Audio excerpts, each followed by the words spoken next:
Bismillahirrahmanirrahim. Assalamualaikum warahmatullahi wabarakatuh.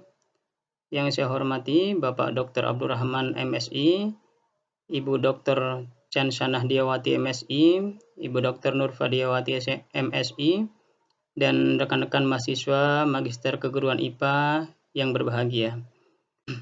Baiklah, untuk kesempatan kali ini saya akan mereview jurnal IPA Internasional yang berjudul Optimizing Model Quizzes for Online Assessment atau optimalisasi penggunaan quizzes model untuk penilaian online. Yang pertama, identitas artikel, penulis Sitara, Gamage Jennifer, Ayres, Monica B. Behren, dan Elizabeth J. Smith. Yang kedua, afiliasinya School of Natural and Built Environment, University of South Australia, Mawson Lakes Campus, Australia. Tahun terbit dan sumber, tahun terbit 13 Agustus 2019, sumbernya http://doi.org, bisa dilihat di slide. Nama jurnal International Journal of STEM Education. Latar belakang pemilihan jurnal ini, yang pertama, jurnal ini terkategori bereputasi, termasuk ke dalam jurnal dengan level kuartil 1 atau Q1. Yang kedua, terbitnya 13 Agustus 2019, jadi masih lumayan baru. Yang ketiga, pembahasan pada artikel ini yaitu tentang STEM Education menggunakan quizzes model atau penilaian online. Nah, ini sejalan dengan tema yang akan diambil oleh reviewer dalam penulisan tesis, yaitu tentang STEM Education. Selanjutnya, latar belakang dalam penelitian ini. Yang pertama, LMS atau Learning Study Management sudah banyak digunakan dan dipandang bermanfaat dalam dunia pendidikan. Yang kedua, kemampuan LMS dalam melibatkan dan menilai peserta didik memang masih perlu diteliti lebih lanjut. Yang ketiga, lebih dari 30% mahasiswa berpartisipasi dalam pembelajaran online. Nah, ini survei dilakukan di beberapa universitas di Amerika pada tahun 2018. Selanjutnya, pendidik menghadapi tantangan zaman untuk mengembangkan diri dalam menggunakan pembelajaran online. Selanjutnya, masalah. Rumusan masalah dalam penelitian ini, yang pertama, dapatkah penggunaan kuis online meningkatkan keterlibatan dan kinerja siswa? Yang kedua, bagaimana statistik Moodle dapat digunakan untuk menentukan keefektifan pertanyaan kuis online? Yang ketiga, apa manfaat yang diberikan oleh quizzes online bagi akademisi? Selanjutnya, solusi yang ditawarkan oleh peneliti. Yang pertama, adanya penyematan video di dalam kuis. Nah, ini bertujuan untuk menarik keaktifan siswa. Terus yang kedua, adanya analisis psikometri untuk mengevaluasi soal-soal sumatif. Yang ketiga, peneliti merancang pertanyaan kuis menggunakan berbagai sumber multimoda, meliputi video dan skenario pemecahan masalah. Tujuan dalam penelitian ini mengembangkan pengetahuan siswa dengan memberi mereka kesempatan untuk mempraktekkan dan menerapkan konsep baru yang dipelajari dalam pembelajaran. Yang kedua, menilai pengetahuan siswa dan memberikan nilai yang sesuai serta memiliki daya beda secara akurat antara tingkat kompetensi siswa, yaitu siswa yang kompeten, pemula, mahir, dan siswa yang sudah ahli. Landasan teori, Moodle ini menyediakan berbagai alat yang mudah digunakan seperti kuis, forum, database, dan lokakarya untuk mengembangkan berbagai sumber daya digital untuk tujuan pengajaran dan penilaian. Ini dipandang sebagai model instruksional praktis terbaik dan siswa yang tidak terlibat dengan pembelajaran akan dirugikan secara akademisi. Francis dan Shannon 2013. Selanjutnya, studi terbaru menyoroti manfaat kuis online dan sikap positif siswa terhadap mereka. Cohen dan Sasson 2016. Walihan et al. 2018. Manfaat tersebut antara lain meningkatkan motivasi siswa, meningkatkan pemahaman dan pembelajaran aktif, serta mencegah kecurangan selama soal kuis tidak terlalu mudah. Cook dan Babon 2017. Selanjutnya metodologi penelitian.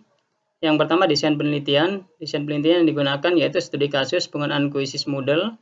Yang kedua sampel yang diambil. Sampel di sini yang diambil adalah 169 mahasiswa dari 4 angkatan program studi matematika terapan yang mengikuti mata kuliah hidrolika dan hidrologi. Yang ketiga yaitu sampling menggunakan purposive sampling inclusion, yaitu penentuan sampel yang ditentukan oleh peneliti berdasarkan tujuan dari penelitian itu sendiri.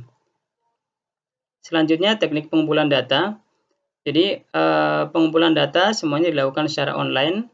Ada 3 data yang dikumpulkan. Yang pertama tes formatif, yang kedua tes sumatif, yang ketiga survei kepuasan yang semuanya dilakukan melalui aplikasi Quizzes Moodle.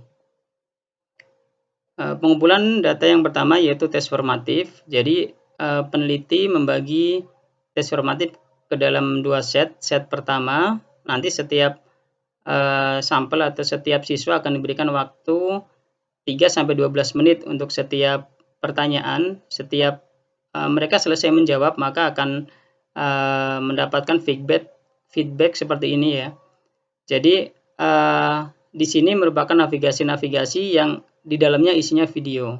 Mereka bisa memilih, misalkan yang dipencet hanya problemnya saja atau masalahnya, atau mereka langsung menuju ke jawabannya. Jadi siswa tinggal memencet dan akan ditampilkan sebuah video. Nah, tujuan adanya navigasi ini biar mereka bisa menonton video hanya yang dibutuhkan saja. Jadi tidak diperlukan menonton full video dari problem, solusi sampai jawabannya. Selain penjelasan berupa video dari navigasi ini, peneliti juga menyediakan berupa transkrip atau bacaan setiap penjelasan untuk jawaban. Hal ini dilakukan untuk menambah wawasan atau menambah bacaan bagi mahasiswa atau siswa. Selanjutnya tes formatif set kedua, tampilannya seperti ini. Di sini nanti siswa akan memilih setiap pertanyaan dan memilih jawaban. Setiap selesai memilih jawaban, mereka akan bisa melihat hasilnya, dan di situ juga akan dilengkapi langkah-langkah manual atau cara menyelesaikan sebuah soal atau sebuah permasalahan yang secara terperinci. Selanjutnya ini tampilan tes formatif set kedua yang sudah dilengkapi dengan tombol cek.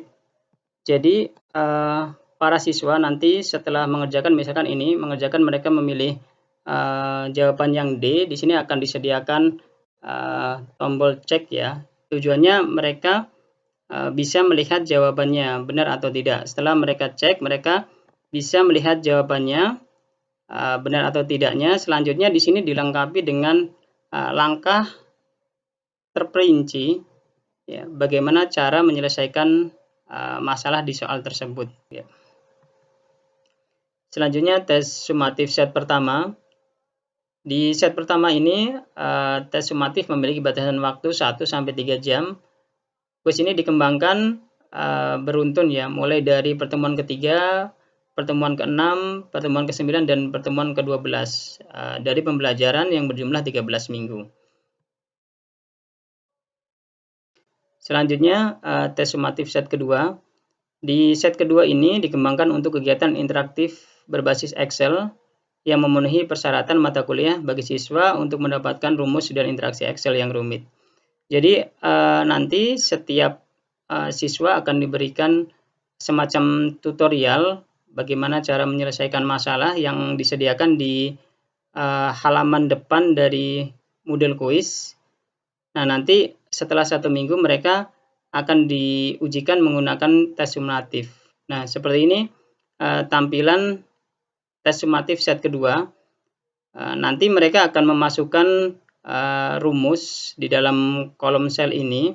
Jika rumus itu benar, maka tugas mereka hanya memilih dengan memencet tanda panah ini atau tanda panah ke bawah jika jawaban atau rumus mereka benar, maka di setiap kolom ini akan terdapat angka-angka atau pilihan yang sesuai. Tetapi jika rumus yang mereka masukkan salah, maka salah satu atau bahkan beberapa kolom ini tidak akan memunculkan angka-angka. Dan di kolom ini sudah dikunci, tidak bisa dituliskan angka, misalkan 1, 2, dan seterusnya. Mereka hanya bisa memilih atau memencet pilihan, ya, drop down ini, memencet pilihan. Setelah itu akan muncul angka-angka jawaban jika rumus yang dimasukkan benar. Selanjutnya, secara keseluruhan tes formatif dan sumatif itu tidak hanya seperti yang dicontohkan tadi, tapi beragam, ya. Ada yang berupa pilihan ganda, terus ada yang memilih menu tarik turun atau drop down tadi, terus ada yang memasukkan jawaban numerik atau teks singkat, ada juga yang menggunakan sketsa, label drag and drop, dan pertanyaan jenis deskriptif atau esai, serta reflektif dan pertanyaan jawaban terperinci. Pengumpulan data selanjutnya itu dengan survei. Nah, ini dilakukan pada akhir proses pembelajaran. Jadi survei yang dilakukan itu tentang kepuasan penggunaan model kuis.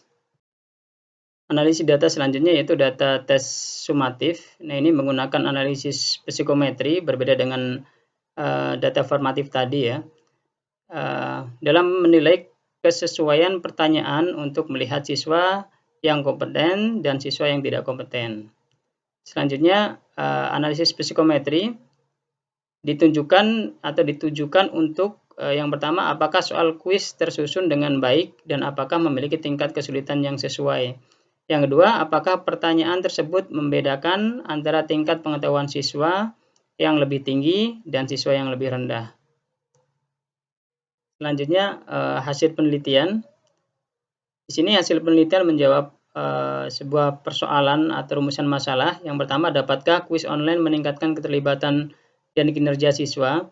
Dari hasil penelitian didapatkan 65% dari siswa itu mengakses video tersebut, video pembelajaran.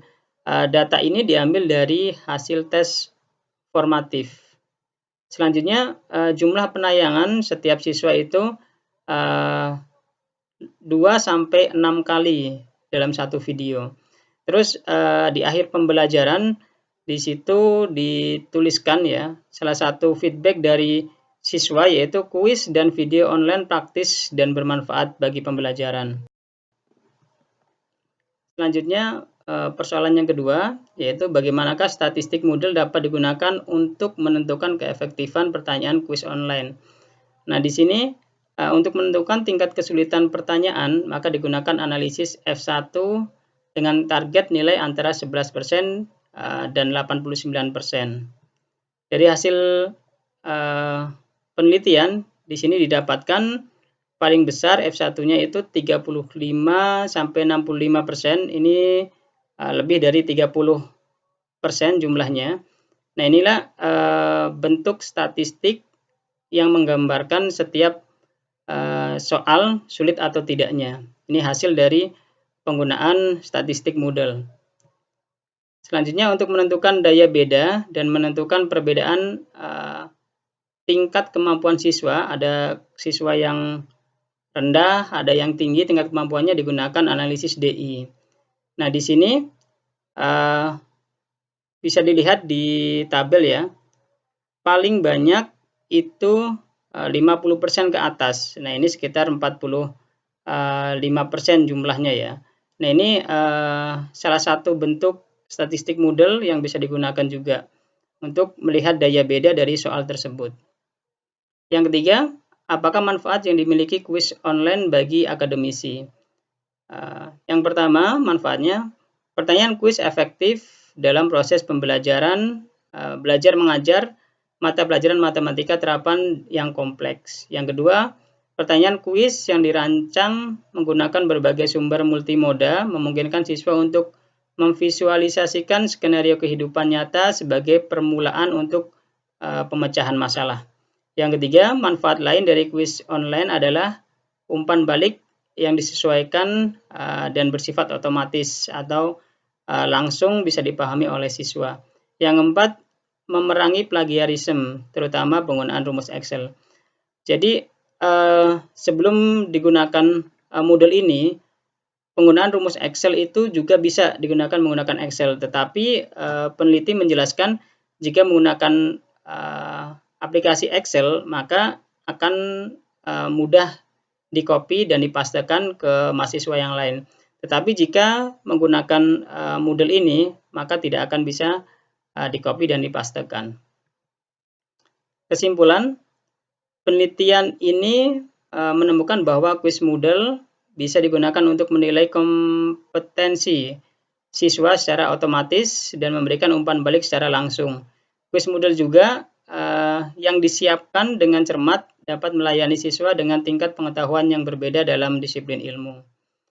Selanjutnya, penelitian mengidentifikasi F1 dan D1 dapat digunakan untuk mendeteksi apakah pertanyaan yang diajukan sesuai untuk menilai tingkat pengetahuan, tingkat kesulitan, dan daya beda soal dalam berbagai jenis konseptual.